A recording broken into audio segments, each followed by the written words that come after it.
oleh kelompok-kelompok radikal, ya Joshua, kelompok-kelompok radikal, ya, ya saudaraku sekasih, tetapi gereja tanpa tembok ini tidak bisa dihambat. Ini yang kemarin, pelayanan kemarin, saudara.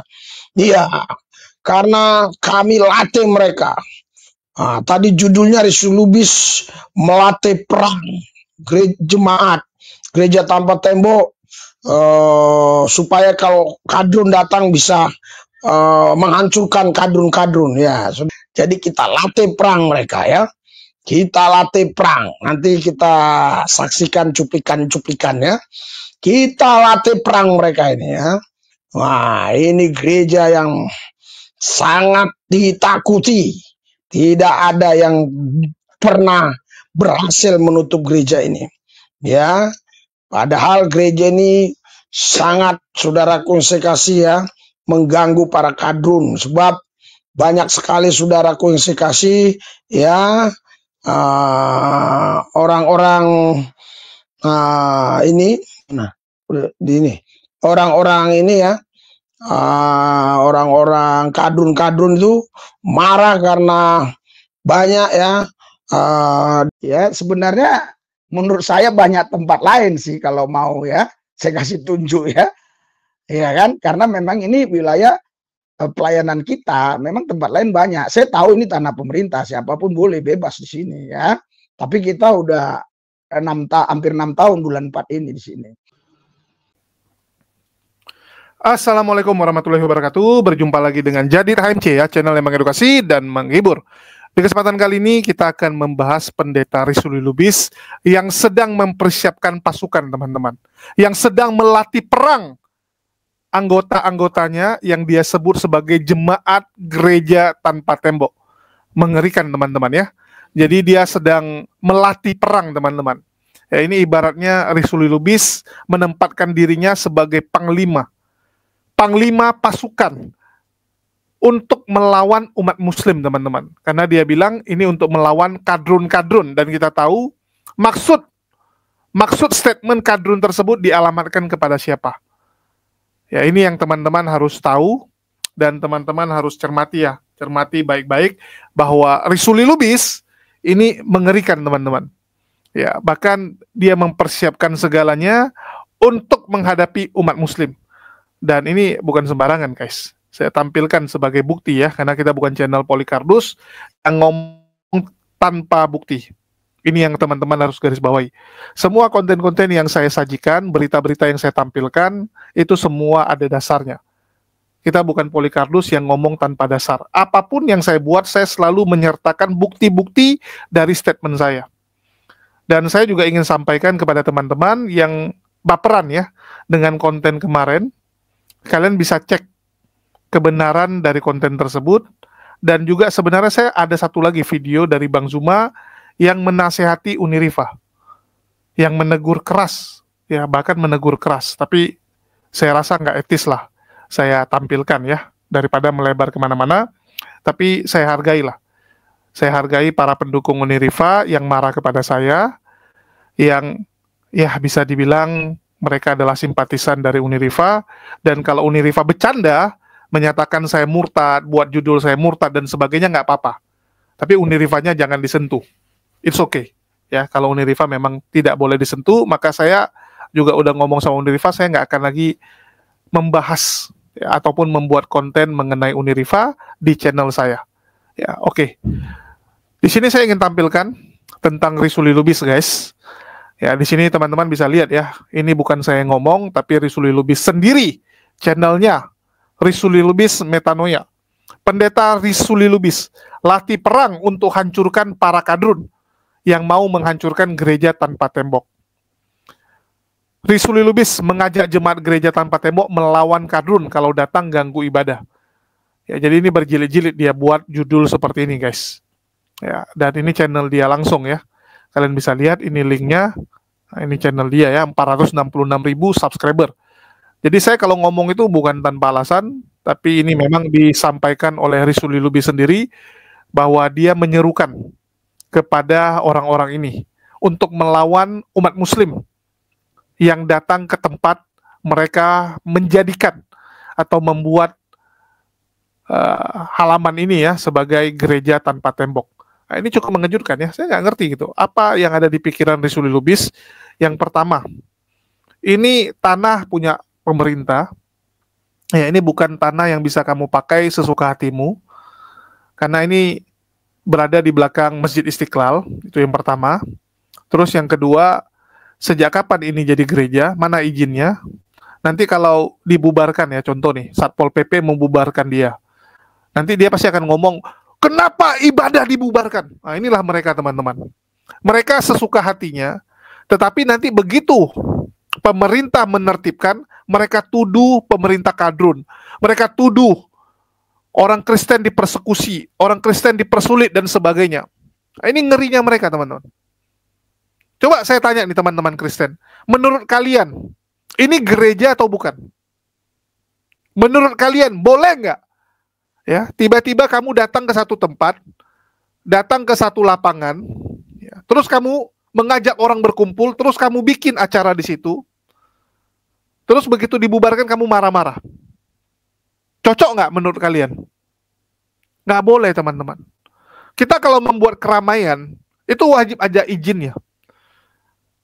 30 orang saja, itu sudah izin keramaian. Apalagi ini ratusan guys. Dia bilang ratusan ya, walaupun saya nggak tahu apa benar ratusan atau tidak.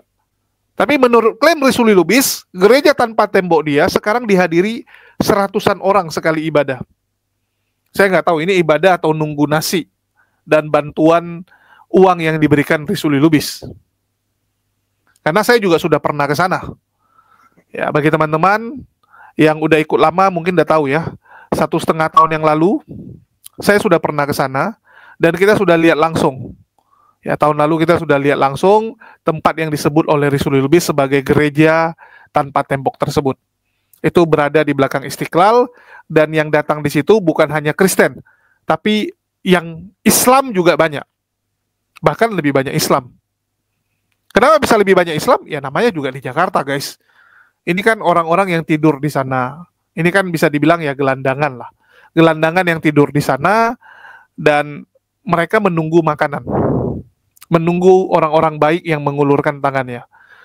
Setiap hari ada perwakilan dari gereja ataupun mengklaim sebagai pendeta dari gereja yang memberikan bantuan makanan kepada mereka. Dalam satu minggu cuma 2 hari yang tidak datang, yaitu hari Jumat dan hari Rabu kalau tidak salah.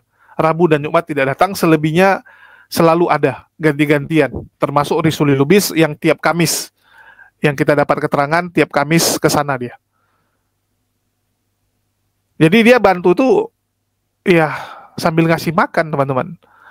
Ini bisa dibilang indomisasi ya, atau nasi isi sasi gitu kan. Terus barusan dia live nih teman-teman, ya 36 orang yang menonton dengan judul kadrun-kadrun yang ganggu gereja tanpa tembok sekarang sudah menjilat pendeta Risuli Lubis. Saya nggak tahu ini menjilat maksudnya seperti apa. Apakah menjilat seperti yang ingin dilakukan oleh Purnawirawan Irjen Napoleon Bonaparte kepada Saifuddin Ibrahim? Apakah seperti itu? Karena dibilang sama Irjen Napoleon dia pengen menjilat, ya akan menjilat yang namanya Saifuddin Ibrahim. Pak, ya. Inilah akibat kalau penista agama dibiarkan terus-menerus. Tahun lalu saya sudah bilang, harusnya disekap supaya tidak merusak persatuan-kesatuan umat beragama. Sekarang muncul tokoh baru, Saifuddin Ibrahim, menistakan lebih berat daripada KC. Untung ada Pak Mahfud MD yang segera memerintahkan untuk menangkap, mempertanggungjawabkan secara hukum. Kalau tidak kita pecah, itu yang betul. Kita tunggu kapan didapat. Kalau bila perlu, pertemukan dengan saya lagi. Jangan khawatir, tidak akan saya aniaya Ibrahim itu. Paling kujilat aja dia. Ya, terima kasih. Salam. Oke, kita saksikan dulu ya pernyataan dari Risuli Lubis yang super kocak ini teman-teman. Ya, gereja tanpa tembok 1000 pintu. Apa itu gereja tanpa tembok 1000 pintu? Gereja tanpa tembok 1000 pintu, gereja itu dari bahasa aslinya eklesia, kumpulan orang percaya. Tanpa tembok, temboknya nggak ada. 1000 pintu, pintunya terlalu banyak, bisa masuk dari mana-mana. Mana ini gereja tanpa tembok 1000 pintunya ya? Wah, bisa masuk dari mana-mana, saudaraku yang saya kasih ya. Ya, karena pintunya terlalu banyak. Saudaraku yang sekasih, gereja tanpa tembok 1000 pintu ini, saudara, ini sudah 7 tahun jalan ya. Oh, dihambat, dihalangi, bahkan diancam kitanya ya oleh kadrun-kadrun, oleh kelompok-kelompok radikal ya, Joshua, kelompok-kelompok radikal ya. Saudaraku sekasih, tetapi gereja tanpa tembok ini tidak bisa dihambat. Ini yang kemarin, pelayanan kemarin, saudara. Iya, karena kami latih mereka. Nah, tadi judulnya Resulubis melatih perang jemaat gereja tanpa tembok, supaya kalau kadrun datang bisa menghancurkan kadrun-kadrun ya. Saudara jangan bingung ya, perang ya, karena peperangan kita bukan melawan darah dan daging, tapi pemerintah-pemerintah, penguasa-penguasa, penghulu-penghulu dunia yang gelap, roh jahat, iblis, setan, kuasa gelap, ilah-ilah zaman, roh teritorial di udara, Efesus 6 ayat 12. Jadi kita latih perang mereka ya. Kita latih perang. Nanti kita saksikan cuplikan-cuplikan ya. Kita latih perang mereka ini ya. Wah, ini gereja yang sangat ditakuti. Tidak ada yang pernah berhasil menutup gereja ini. Ya, padahal gereja ini sangat, saudaraku sekasih ya, mengganggu para kadrun. Sebab banyak sekali saudaraku yang sekasih ya, orang-orang ini, nah ini orang-orang ini ya, orang-orang kadrun-kadrun itu marah karena banyak ya, dari Bani Kedar, Nebayot ya, bukan, udah dibagikan belum? Enggak usah, ini aja udah.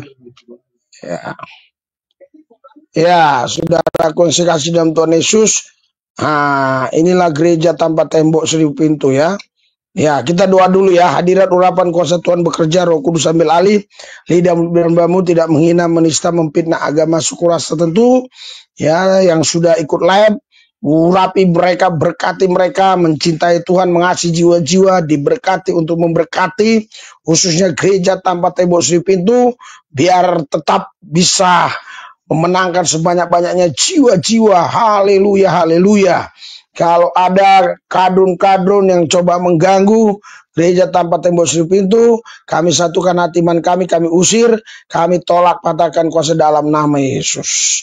Ya, jadi saudara kasih, gereja tanpa tembok 1000 pintu ini saudara, ya selama 7 tahun jalan, banyak sekali memenangkan jiwa-jiwa ya. Banyak sekali ya. Mereka tadinya bukan orang-orang Kristen, mereka orang-orang Islam ya.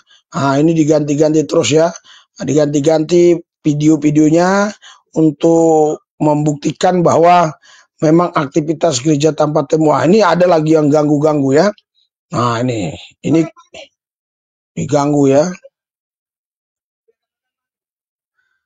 Ini ada yang ganggu nih gereja tanpa tembok.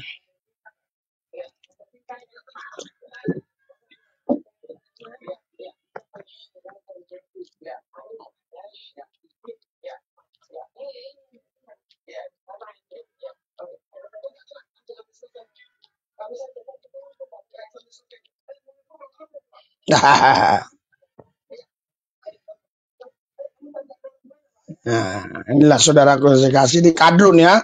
Ya, ini kadrun saudara konsekrasi yang memang sudah dipersiapkan untuk mengganggu kita, tapi puji Yesus ya, kita dapat menghalaunya, menghancurkannya dalam nama Yesus ya. Karena saudara jangan mau kita ditutup ya gereja ya. Ya, hanya gara-gara kekuatan-kekuatan kadrun ya. Ya, jangan mau gereja diganggu, ditutup. Ya, saudara konsekrasi, makanya saudara gereja tanpa tembok ini tadi sesuai dengan judulnya ya. Nah, ini ya. Judulnya saudara, haleluya, pendeta Resulubis latih perang untuk hancurkan para kadrun yang mau menghancurkan gereja tanpa tembok. Wah, ya. Jadi Hukum kasih itu saudara bukan hanya kita ditampar pipi kiri kasih pipi kanan, tapi hukum kasih itu juga perang. Anda bisa baca di Efesus 6 ayat 12, tapi bukan perang pakai parang, bukan perang pakai pistol, bukan perang pakai rudal, perangnya pakai senjata Allah. Kata Efesus ya, kita sudah diperlengkapi oleh Tuhan dengan senjata Allah. Jadi kita punya senjata. Senjata kita hebat. Makanya kalau ada gereja ya, didatangi orang-orang yang pakaian-pakaian putih, terus ya pria-pria berdaster, ya kumisnya tidak ada, jenggotnya yang ada, ngamuk-ngamuk, marah-marah, gereja suruh tutup, jangan mau ya. Oh kita Pak harus ngalah, siapa bilang ya? Yesus saja waktu ditampar dia bilang, kenapa kamu tampar saya? Nah, apa salah saya? Iya, Yesus pernah. Padahal dia mengajarkan tampar pipi kiri kasih pipi kanan. Jadi ini filosofi saudaraku yang saya kasih, jangan saudara samakan dengan firman Tuhan. Firman Tuhan itu dalam, konteksnya lihat dulu ya. Ya, makanya saudara banyak orang yang tidak mengerti perang, setiap hari gerejanya ditutup, ya, diganggu. Kita tidak bisa. Bahkan di gereja kesembuhan di sini juga saudara rapat rumah kiri kanan, tapi kita setiap minggu yang datang dari mana-mana, parkir di mana-mana, ya. Buktinya saudara konsekrasi berjalan sudah 15 kali apa 16 kali, 15 kali ya, 15 minggu. Besok 16 kali ya. Nah, gereja tanpa tembok ini 7 tahun jalan. Ya, tantangannya berat, tetapi bersama Tuhan tidak ada yang berat. Bersama Tuhan semua ringan karena kita sudah dilatih Tuhan, ya. Makanya Tuhan melatih kita bagaikan burung Raja Wali, ya, yang terbang tinggi, ya.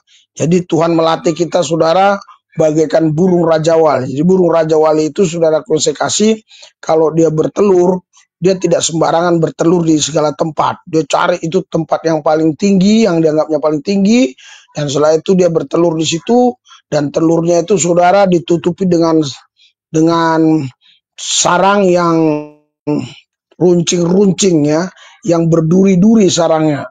Ya, jadi ketika induk Raja Wali itu menelur dan menetas telurnya menetas, ya Raja Wali yang kecil tadi sudah mulai ada sayapnya dikit, induk Raja Wali itu bongkar sarangnya tadi, dan anak Raja Wali yang sayapnya masih kecil itu diajak terbang.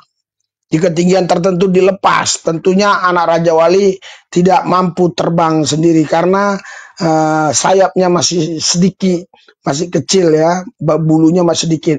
Mau jatuh ke bawah langsung diterkam oleh induk Raja Wali, dibawa lagi terbang. Ketinggian tertentu dilepas lagi. Anak Raja Wali disambar lagi sama induk Raja Wali ya. Nah itu makanya Alkitab bilang kita dididik Tuhan seperti burung Raja Wali. Ya, jadi saudara saya kasih, makanya jangan pernah kita nyerah. Jangan pernah takut dengan kadrun-kadrun itu. Ya, kita punya kuasa. Ya, saudara, bahkan ini semua bumi punya Tuhan kita. Punya Yesus, Bapa kita. Dia penasihat ajaib paling perkasa, Bapa yang kekal, Raja damai. Itu yang dikatakan Yesaya pasal 9 ayat 5-6. Jadi itulah yang punya langit, bumi, dan segala isinya. Jadi saudara konsekrasi, saya punya satu cerita ya, satu kisah. Saudara konsekrasi, nah, waktu itu saudara kami gerejanya di Ruku. Ya, saya ada di lantai 3. Dan kira-kira jam 10 pagi ada pelayan Tuhan atau pengerja naik ke atas. Bangunin saya, pekerja lah ya. Bangunin saya, ya dia katakan Pak ada tamu. Setelah saya turun saudara, saya lihat tamunya saudaraku yang saya kasih, Ya, ternyata dari ormas tertentu. Ya, lo kok nggak diganti video kita ya? Ya, oh ya, oke ya, ya. Jadi saudara kasih, ya. Jadi saya lihat saudara kasih di situ, lah, kok banyak ya, banyak orang ormas tertentu, terus mereka minta duit. Saya katakan oke. Sebentar, saya bilang, saya suruh tadi pekerja tadi beli teh botol, ditaruh teh botolnya ya ke mereka, saudara kasih, pas ditaruh teh botolnya, ya saya doa. Ya, doa Tuhan Yesus, nyatakan kuasa mujizatmu Tuhan Yesus Kristus, berkatilah mereka-mereka ini, biar mereka tidak minta-minta lagi, biar uangnya banyak. Wow, kutuk-kutuk kemiskinan, kebangkrutan, kemaratan, saya katakan dalam nama Yesus, bla bla bla bla, saya doa. Lama saya berdoa. Setelah amin saudara, saya lihat nggak ada orangnya. Saya tanya sama pengerja, mana dia? Mereka udah lari katanya. Jadi nggak bisa sembarangan ya. Kita tidak, ya seharusnya bukan kita yang store sama mereka. Mereka yang store sama kita seharusnya. Kenapa? Karena bumi ini punya Bapa kita. Ya, Yesus Bapa yang kekal, Raja Damai. Penasihat ajaib, Allah yang perkasa. Ya, haleluya, haleluya. Ya, dia bilang ini gereja tanpa tembok, ya, tanpa jendela, tanpa semua, lantaran pintunya terlalu banyak, orang bisa masuk dari mana saja. Nah, ini sebenarnya nggak cocok, karena untuk masuk ke sana itu cuma ada 2 pintu sebenarnya ya. Bukan pintu juga sih, maksudnya cuma ada ini ya, ada tempat yang bisa dimasuki itu cuma 2. Yang satu lewat belakang Istiqlal, yang satu lagi lewat pagar yang sudah rusak. Ya, jadi itu kan ada jerjak pagar, ada bagian yang sudah lobong ya, atau udah dihancurkan gitu kan, supaya bisa masuk ke dalam. Jadi kalau dibilang terlalu banyak pintu mana gitu, pintunya juga nggak ada. Untuk ke sana cuma ada 2 jalur itu, 2 akses itu. Terus dibilang ini adalah gereja yang sangat ditakuti. Ya, gereja yang sangat ditakuti oleh umat muslim, dan tidak ada yang bisa menutupi gereja tersebut. Gereja ini dianggap sebagai gereja yang mengganggu kadrun. Sebenarnya ini nggak mengganggu umat muslim. Ini mengganggu ketertiban. Ya, mengganggu ketertiban gitu. Kenapa dibiarkan oleh Satpol PP? Ya karena Satpol PP lihat, ya sudahlah, kamu bagi makanan, toh juga kamu di sana cuma 1,5 jam, 2 jam, jadi dibiarkan. Sebenarnya secara hukum, secara undang-undang, ini pelanggaran. Ini pelanggaran. Coba kamu tes teman-teman. Kalian kalian di lampu merah atau di jalan, ya kalian bagi-bagi makanan, tapi sebelum bagi kalian suruh mereka kumpul terus nyanyi-nyanyi dulu. Kira-kira kalian dibubarkan nggak sama Satpol PP sama polisi? Dibubarkan karena mengganggu ketertiban. Negara kita negara yang ada aturan. Negara kita negara aturan gitu. Walaupun ya kita tahu Polikarpus ini sangat tidak tertib aturan dan memang tidak terbiasa untuk tertib. Beda sama umat muslim. Umat muslim ya, dari lahir sampai meninggal semua ada aturan. Hidup juga ada aturan. Ada halal, ada haram yang boleh dimakan. Pagi-pagi kita sudah menyembah, ya, sudah sujud menyembah kepada Sang Pencipta. Ada aturannya. Ibadah pun nggak boleh sembarangan. Ada jam-jam tertentu. Kalau mereka kan terbiasa tanpa aturan, guys. Mereka bilang, oh kami lebih mantap, kapan saja bisa gitu kan. Bahkan di toilet pun boleh, dia bilang. Kita tanya, oh jadi kalau gitu kamu ibadah kepada Tuhanmu di toilet bisa nggak? Oh bisa aja, dia bilang. Di toilet pun bisa, dia bilang. Kalau kita nggak boleh. Ya. Melantunkan ayat suci Quran di toilet juga nggak boleh. Beda dengan mereka. Boleh sembarangan. Nggak ada aturan. Kalau kita ada aturan. Jadi umat muslim terbiasa ada aturan, ketemu dengan orang yang tidak ada aturan seperti ini ya susah. Nggak nyambung memang. Nggak nyambung teman-teman. Ini ibarat kita ketemu orang yang baru mengenal peradaban. Ya. Ada tuh orang dari hutan gitu. Susah kan kita nyambung sama dia. Harus diedukasi dulu, harus diajarkan dulu. Ya sama kayak Rizuli Lubis ini. Dia backgroundnya memang orang yang tanpa aturan. Itu dia yang ngomong ya. Bagi teman-teman yang baru kenal dia, Rizuli Lubis ini adalah mantan maling motor. Videonya sudah banyak, cuman saya nggak bisa tampilkan. Biasanya saya tampilkan sebagai pembukaan. Tapi mohon maaf karena laptop saya yang lama rusak, ya, dan datanya nggak bisa saya ambil, jadi kita nggak bisa tampilkan. Kalau biasa kan kita tampilkan dulu lucu-lucunya Risuli Lubis gitu kan. Nah, jadi itu sih yang mau saya sampaikan. Tapi saya usahakan lah, saya tampilkan di depan nanti. Ya, saya tampilkan di depan, saya ambil dari video saya yang lama, saya cari supaya kalian yang baru-baru nonton ini juga tahu kelakuan Risuli Lubis dan siapa dia. Ya, siapa dia. Jadi di sini saya ingin sampaikan bahwa Risuli Lubis ini salah satu orang yang begitu getol untuk memurtadkan saudara-saudara kita, dan suka tidak suka ada juga yang berhasil dia murtadkan. Kan begitu. Ada juga yang berhasil dia murtadkan, guys. Ya, ini saya tampilkan waktu kami ke sana ya. Saya juga bingung ini kenapa disebut ini ya. Risuli Lubis tamat riwayatnya gereja tanpa tembok 1000 pintu dibongkar tim muslim dalam kurung APII. Perasaan ini yang datang belum API deh ya. API setelah saya kasih tahu lokasinya ya, terakhir teman-teman dari API baru datang ke sana. Nah, ini ya. Ini lokasinya, guys. Nah, nih. Waktu saya datangi ya. Ini waktu saya datangi ke sana.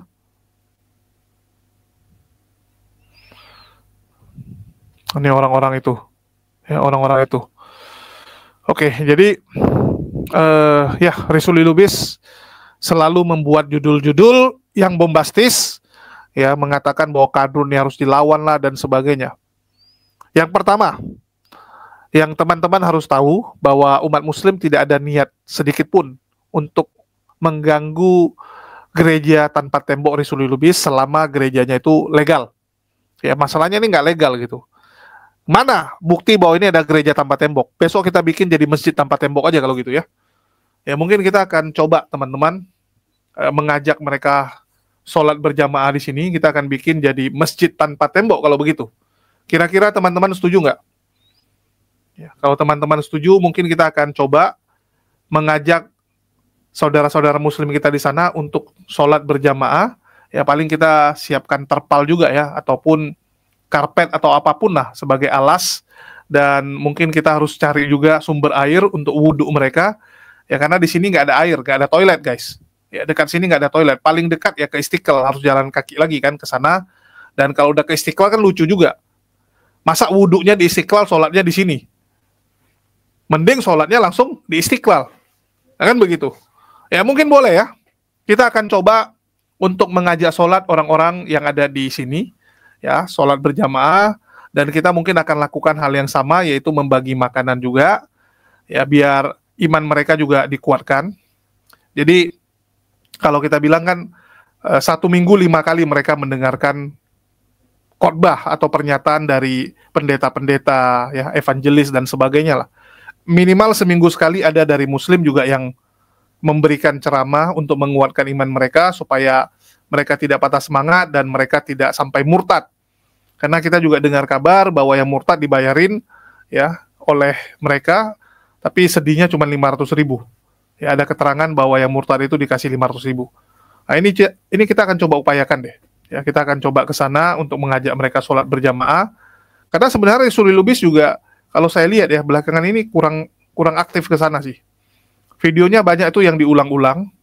Ya, video lama yang dia ulang-ulang, ya, satu video yang sama. Karena kita lihat bajunya sama.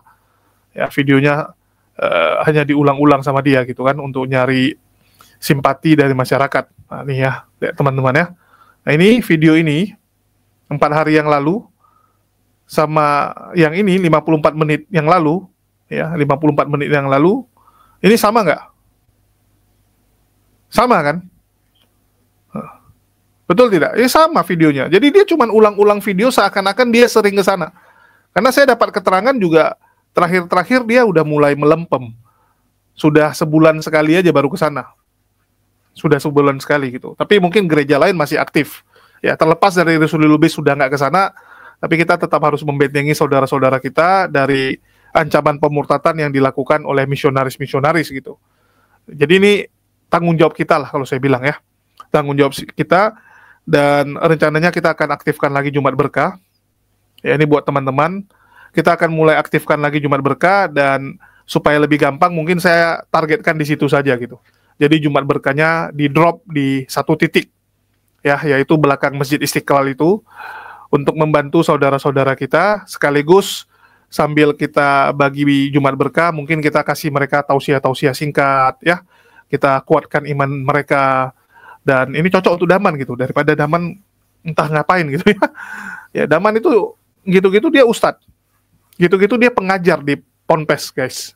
Jadi sebenarnya daripada dia ngomong entah apa-apa, cocok juga ini ya, kita taruh di situ untuk dia supaya mengajarkan mereka. Ya, jadi kalau ada teman-teman yang kemarin saya lihat unfollow Daman begini begitu gitu. Tujuan Daman tuh bagus. Tujuan Daman tuh bagus untuk menguatkan iman saudara-saudara kita. Ini saya kasih tahu ya, walaupun sebenarnya ini nggak boleh disampaikan, tapi banyak sekali orang-orang yang sudah mualaf itu murtad kembali. Jadi kalau ada yang nanya, Bang, si A, si B, si C yang mualaf itu mana orangnya sekarang? Kok nggak pernah muncul? Kok nggak pernah nampak? Gitu kan?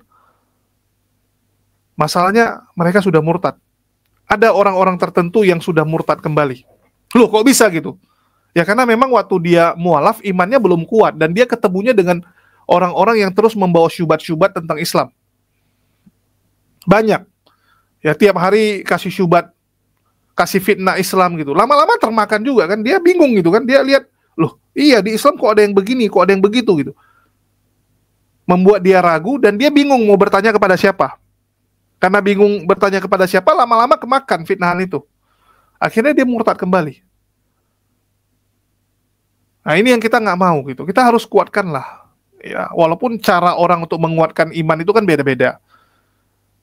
Daman mungkin caranya agak keras gitu kan, melatih orang lebih keras gitu. Ada orang mungkin dengan cara yang halus. Guru itu kan mendidik murid itu beda-beda. Ada yang didik keras, ada yang didik lembut. Ya beda-beda lah. Kalau saya sih oke-oke aja, yang penting niatnya. Karena di Islam itu kan semua diukur dari niat.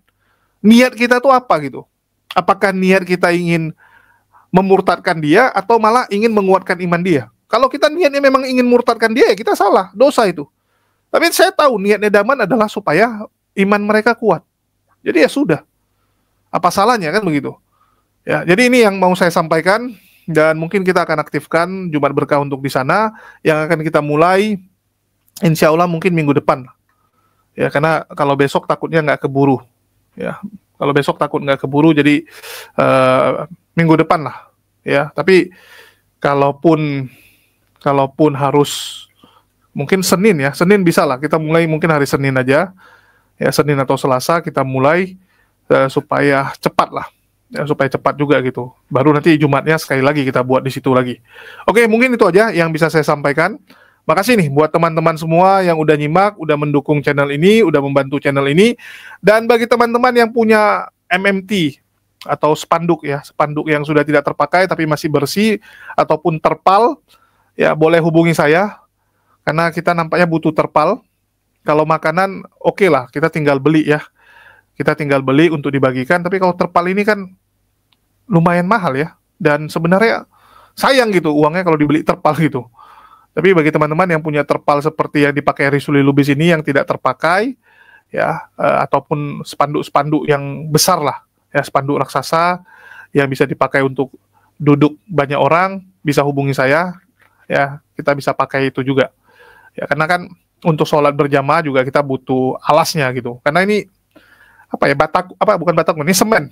Coran semen ini kasar. Jadi ini kan permukaannya tuh sakit gitu. Kalau berlutut di sini sakit guys. Kecuali ini semen halus, masih mending. Ini semennya semen yang batu-batuan gitu.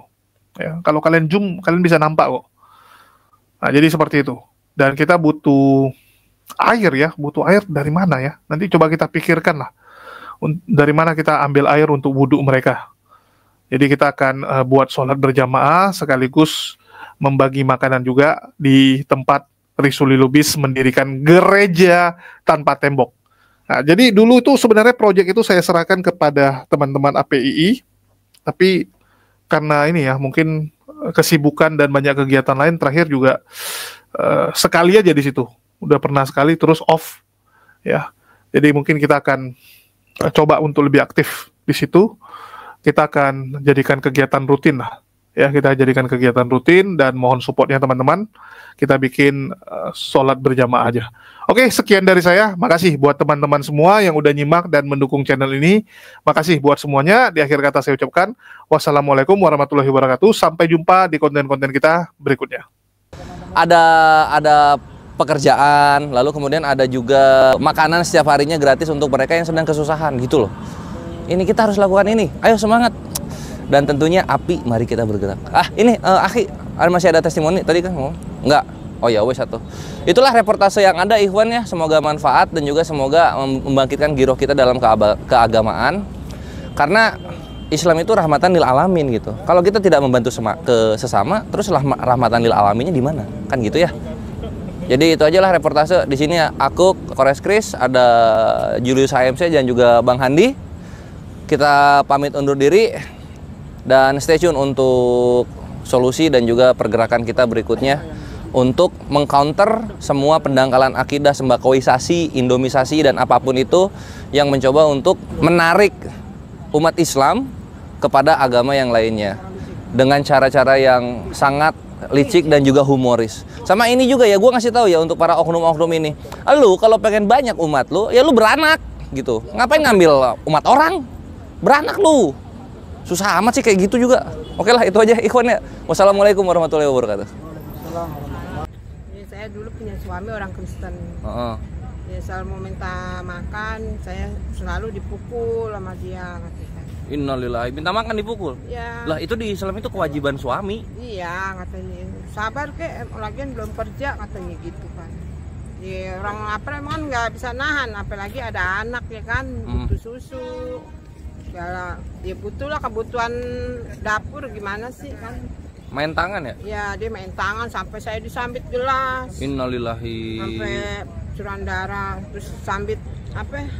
Piring. Gelas, piring, buset perabot semua nyampe ke kepala. Innalillahi. Makanya cari yang muslim aja, Bu. Begitu ya, saya minta pisah lah. Sampai sekarang saya udah nggak trauma dia bener-bener. Nggak mau lagi. Oh, udah pisah?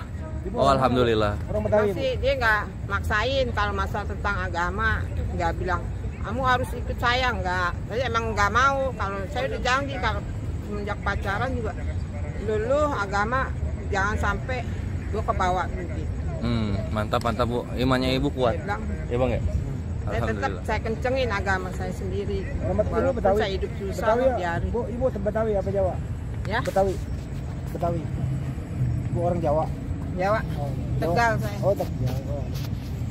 Ya chef Bu, thank you. Semoga ibu Allah mudahkan segala urusan dan juga Allah jadikan anak-anaknya menjadi kebanggaan umat dan keluarga. Dan semoga Allah balaskan segala kesabaran dan ketabahan ibu ketika menjalani sesuatu yang apa ya, yang hilaf kemarin itu dan digantikan dengan kebahagiaan dunia dan akhirat. Amin amin Allahumma amin. Seperti ini pernah saya tanya, jawaban dia seperti ini, tapi tetap duitnya doang gua ambil, tetap gua Islam kata dia begitu. Oh gitu dibilang. Ya, cuman gue buat bayar kontrakan sama makan anak-anak katanya. Oh gitu. Waduh. Iya. Itu apa ya? Itu licik seperti ular. Nah, tapi itu dosa. Kalau cerita saya dulu saya hampir kena mau disekolahin. Udah gitu mau dikuliahin, cuma saya nggak mau. Karena itu di mana? Kejadiannya di Kolong juga? Itu bukan. Di mana tuh? Itu di daerah Tamrin. Daerah Tamrin? Iya. Pas lagi ngapain? Jadi dulu saya kan masih Train One, joki. Joki Train One. Tahun berapa tuh? 10-an lah kalau nggak salah. 2009-2010 lah. Oh berarti ini dari pergerakan kayak gini tuh ada Ikhwan. Oh Jibowo. Nah, kamu sekarang tinggal di mana, Dek? Mau nggak ikut saya sekarang? Ikut kemana, Pak? Bu, udah pokoknya ikut aja saya. Pokoknya kamu saya sekolahin sampai SMA, sampai kuliah, kata dia seperti itu. Cuma saya kan wanti-wanti, karena apa? Pas saya masuk ke rumahnya itu, awalnya beda. Maksud dalam arti nggak ada biasa kan kalau saya masuk ke rumah kan ada suara apa, ada gambar-gambar Al-Quran apa ya kan. Dalam hati saya, nggak benar ini, pasti saya ujung-ujungnya dibaptis, ya kan. Tapi sempat lo dibaptis? Nggak, akhirnya saya kabur. Oh, kabur. Saya kabur. Tapi dengan saya kabur itu udah banyak anak yang nggak kabur, malah yang dia pikir hidup enak gitu. Oh, malah nerusin ya? Iya. Diterusin jadinya. Mereka memang targetnya ini orang-orang yang di jalan. Gitu ya? Iya, orang-orang di jalan dia cari. Nah, untuk pengalaman saya lagi, dulu saya kan security di PIK 1. Tahun berapa itu? 2017 sampai 2022. Oh, baru lah ya. Iya. Jadi dia ngerekrutnya itu orang pinggiran. Contohnya kayak orang Kampung Melayu, Pasar Kemis. Terus kayak Tangerang pinggiran lah. Jadi disewain mikrolet. Nah, terus udah gitu yang jaga saya bingung kok mobil mikrolet ini kok banyak banget gitu ya kan. Sedangkan ini ruko loh. Ternyata dia ibadah di situ. Ibadahnya juga nggak ya kayak main gitar gini lah, yang kayak nyanyi gitulah, ya kan. Sambil didoktrin. Dapat mie, dapat mie. Oh, spesialis memang. Dapat minyak, dapat amplop, ya kan. Ya, sembako lah. Nah, udah gitu bulan depan harus ke situ lagi. Harus ke situ lagi bulan depan. Oh, nah, gitu ya. Udah gitu disurvei lagi dalam kakak ini berapa bersaudara anaknya gitu. Jadi diambil satu itu diperkerjakan sebagai OB sambil kuliah di situ di ruko itu sampai bisa merekrut keluarganya semua. Jadi dikuliahin, udah gitu nggak bisa keluar, harus mengabdi. Nah, mengabdi itu beda lagi, mengabdi itu bagian dia mengerekrut lagi gitu, Pak. Iya. Oh, jadi kayak ini ya, multi level marketing ya. Jadi nggak ada habisnya gitu. Sampai ke luar negeri. Dia gitu. Kalau udah dikuliahin namanya udah kejebak, udah kejikat. Iya, jadi kan nggak enak. Aduh, ini orang udah ngebiayain hidup gua, masa gua nggak ikut agamanya gitu kali ya. Udah kembali ke lokasi Wisuri di bawah kolong ini. Nah, itu yang di bawah kolong itu tadi gimana? 70% udah mengikuti 70% udah hampir semua yang saya tahu murtad semua. Karena apa? Tuntutan ekonomi. Satu, kelaparan, anaknya banyak. Tapi murtad, tapi mengaku dia muslim. Oh, berarti gini konsepnya, yang 70% itu tuh disuruh baptis, ikut baptis, tapi tidak mengimani makna dari baptisnya gitu ya? Yeah. Oh, kayak gitu. Iya sih. Jadi ini sebenarnya rugi dua-duanya. Rugi dua-duanya nih. Yang Islam dosa, yang Kristen nggak dapat anggota baru. Yang paling parah lagi ada agamamu apa? Agama saya 2. Iya, tadi kami nanya satu abang, abang agamanya apa? Agamaku 2, yang mana aja boleh. Wah, astagfirullah, bisa gitu ya. Itulah Ikhwan ya. Aduh. Itu namanya Pak. Itu namanya Pak Edi yang pakai tongkat tadi, Bang. Ya, yang pakai tongkat. Bukan yang pakai tongkat, kita tanya. Bukan ya? Jangan keluar pakai tongkat. Enggak pakai tongkat tadi ada juga. Kan saya nanya, Pak Edi agamanya apa? 2, dia bilang. Agamanya 2. Jadi kalau yang nasi muslim dia. Kalau yang ngasih nasi misalnya agamanya penyembah spaghetti terbang gitu ya. Saya hampir. Aduh, itulah Ikhwannya kenapa dalam hadis Rasulullah itu benar gitu. Sesungguhnya kefakiran mendekati kekufuran. Hampir 4 kali saya mau hampir mau masuk gitu. Hampir mau masuk. Ya. Yang di kolong ini atau beda tempat nih? Yang di kolong, terus yang di kolong. Yang di kolong nggak terlalu kena. Tapi ada penawarannya. Nggak ada. Kalau di kolong nggak ada penawarannya. Nggak ada. Itu tergantung orang khusus doang. Oh gitu. Jadi pendekatannya itu secara khusus, enggak secara publik gitu. Yeah. Oh gitu caranya, Bre. Cuman kalau yang di tempat lain, prinsip saya meskipun saya pas-pasan gitu ya kan.